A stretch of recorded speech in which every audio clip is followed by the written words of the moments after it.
જ્યારે ન્યુરોની વાત આવે ત્યારે લોકોમાં એક ફફડાટ મચી જતો હોય છે। ત્યારે સૌરાષ્ટ્ર કચ્છમાં પ્રથમ વખત એક એવી પદ્ધતિ વોક હાર્ટ હોસ્પિટલ દ્વારા વિકસાવવામાં આવી છે, જેમાં હવે નેવિગેશન સિસ્ટમની મદદથી બ્રેન ટ્યુમર, કરોડરજ્જુની ગાંઠો, એપિલેપ્સી, પાર્કિન્સન જેવા રોગનું ખૂબ સરળતાથી નિદાન થઈ શકશે। આ અંગે હોસ્પિટલના સંચાલકોએ પત્રકાર પરિષદ સંબોધી હતી। એટલું જ નહીં, એડવાન્સ ન્યુરો નેવિગેશન સિસ્ટમ કઈ રીતે ઉપયોગમાં આવશે અને લોકોને તેનાથી કઈ રીતે રાહત મળશે તે મશીન પણ સર્વપ્રથમ વખત ખુલ્લું મૂકવામાં આવ્યું હતું। હું ડૉક્ટર વિરલકુમાર વસાણી વોકાર્ડ હોસ્પિટલની અંદર એસોસિએટ કન્સલ્ટન્ટ ન્યુરોસર્જન તરીકે ફરજ બજાવું છું।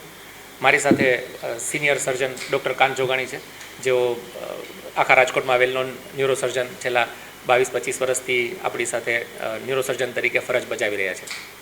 અત્યાર સુધીની જે મગજની અને કરોડરજ્જુની જે આપણે સર્જરીઓ કરતા હતા, એ સર્જરીઓ એનાટોમિકલ લેન્ડમાર્ક ઉપર થતી હતી। હવે જે ટેકનોલોજી આપણી પાસે, જે કટ એજ ટેકનોલોજી જેને આપણે કહીએ, એ ટેકનોલોજીની મદદથી આપણે એકદમ પ્રિસાઇઝ અને એકદમ ચોકસાઈપૂર્વક નિશ્ચિત કરેલી જગ્યા ઉપર આપણે રિયલ ટાઈમ વિઝન કરતાં આપણે પહોંચી શકશું। એટલે અત્યાર સુધીમાં આપણે જે બ્લાઇન્ડ પ્રોસિજર હતી, they are no more blind, બરાબર। તો હવે આપણે નેવિગેશનની મારફતે આપણે એને જોતાં આપણે ત્યાં પહોંચી શકીએ અને ત્યાંથી આપણે ડીપ સીટેડ જે ગાંઠ હોય, જે નાના લીઝન હોય, અથવા ઇવન મોટા હેમરેજ છે, મગજની મોટી ગાંઠ છે, કે જેને આપણે નાના ઇન્સિશન, નાના ચેકા મૂકીને જે આપણે કાઢવાની વાત છે, તો એ બધી વાતો આપણે સરળતાથી કરી શકીએ। અત્યાર સુધી સૌરાષ્ટ્ર કચ્છના જે પ્રોવિન્સની વાત કરીએ તો નેવિગેશન મશીન અત્યાર સુધી આપણી પાસે ક્યાંય જ નહોતું। એટલે હવે આ નેવિગેશન ટેકનોલોજી આવ્યા પછી આપણે બ્રેન સ્ટેમ સુધી, એટલે મગજના એકદમ અંદરના જટિલમાં જટિલ ભાગ સુધી આપણે સરળતાથી પહોંચી શકશું અને ત્યાં જઈને પણ આપણે સપોઝ સર્જરી કરવી હોય તો આપણે કરી શકશું। નેવિગેશન મશીન જો આપણે એના વગર જો આપણે કરીએ તો એને કારણે કોમ્પ્લિકેશનનો રેશિયો બહુ વધારે પડતો થાય, કારણ કે એમાં આપણે નોર્મલ બ્રેનને ટ્રાન્સગ્રેસ કરીને જવાનું હોય, જ્યારે આની અંદરથી પ્રિસાઇઝ લોકેશન હોવાથી આપણે એને અવોઇડ કરી શકીએ। છેલ્લા 20 વર્ષથી ન્યુરોસર્જન તરીકે રાજકોટ અને સૌરાષ્ટ્રમાં સેવા આપું છું અને ઘણા વર્ષોથી અમે ન્યુરોસર્જન અને ઘણા બધા પેશન્ટને મેનેજ કર્યા છે।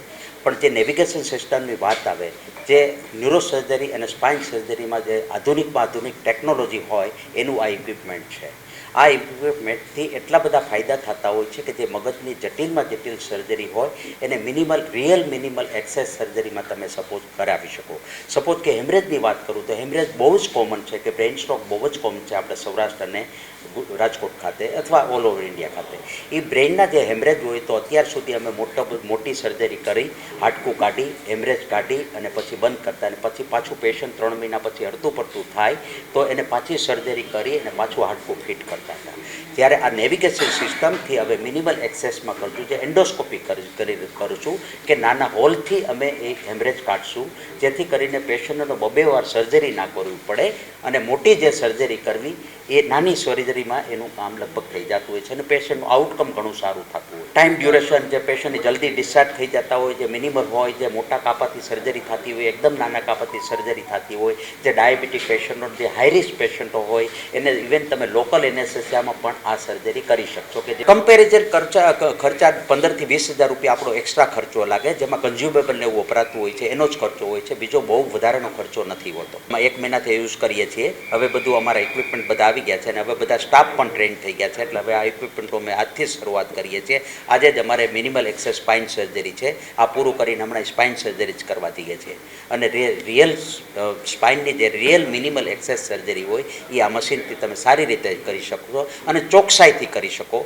જેથી કરીને મેક્સિમમ પેશન્ટને આઉટકમ આવે અને નાના ચેકામાં પણ એનું ઓપરેશન સરળતાથી અને સફળતાથી થાય છે। ડિપેન્ડ, દરેક રોગમાં અલગ અલગ પ્રકારનું હોય છે। સપોઝ કે બાયોપ્સી લેવાની હોય, કે જે મગજમાં વચ્ચેના ભાગમાંથી બાયોપ્સી લેવાની, તો એ દર્દી મોટે ભાગે બીજે દિવસે હરતું પડતું હોય છે। જે સ્પાઇન સર્જરીની વાત કરીએ, જે મિનિમલ એક્સેસ સ્પાઇન સર્જરી કરીએ તો મોટાભાગના દર્દીઓને 1 દિવસમાં એ હરતું પડતું થતા જોઈએ, એટલો બેડ રેસ્ટ તમારો ઓછો આવે, એટલો ચેકાચૂકી મોટા આવે અને ઘણીવાર ઇન્ફેક્શનના એવા બધા પ્રોબ્લેમ્સ આવતા હોય તો આ મિનિમાઇઝ આ ઇન્સ્ટ્રુમેન્ટથી આપણે મિનિમાઇઝ કરી શકીએ લેન્થ ઓફ। સપોઝ કે કોઈ ડાયાબિટીસ હોય ને એનું મોટા ચેકાથી જો ઓપરેશન કરવું પડતું હોય તો એમાં ઇન્ફેક્શનના રેટ બહુ વધારે હોય છે, ત્યારે મિનિમલ એક્સેસમાં તમે કરો તો એટલું જ આપણે ઇન્ફેક્શનનો રેટ આપણે ઘટાડી શકીએ અને પેશન્ટનું એટલું આઉટકમ સારું આવે।